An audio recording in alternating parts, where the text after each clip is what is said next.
We start in the East Bay. This is video from a fire burning on Mount Diablo just above Pine Hollow Road. Confire says it broke out right before 8 this morning following a nearby lightning strike. We are told a structure burned, but luckily it did not spread.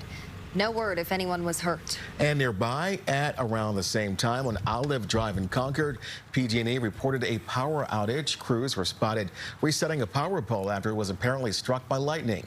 Several thousand customers were without power. That number has since dropped. And earlier this morning, wet roads in Hayward. You can see all the rain hitting our photojournalist's windshield as he made his way through the city.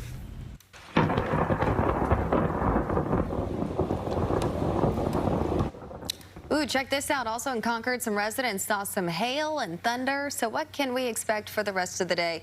We're going to check in with First Alert meteorologist Darren Peck. As impressive as all those pictures are, they were really isolated, and they were all kind of along a line. It was Contra Costa County from Concord down 680 and just barely over to 880. So we could expect to see isolated lines like that develop again throughout the day. If we look at high-def Doppler, you can see it's still raining in the North Bay, but it's fairly light.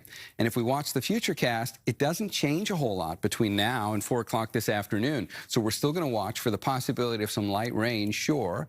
Maybe an isolated thunderstorm embedded in this, just like we saw this morning. And then once we get into the overnight hours, things quiet down until tomorrow, when with the clearing sky tomorrow, you'll see blue sky by early afternoon tomorrow. And then for the second half of the afternoon, more isolated thunderstorms will show up across the Bay Area. So we're going to watch that and track it very closely.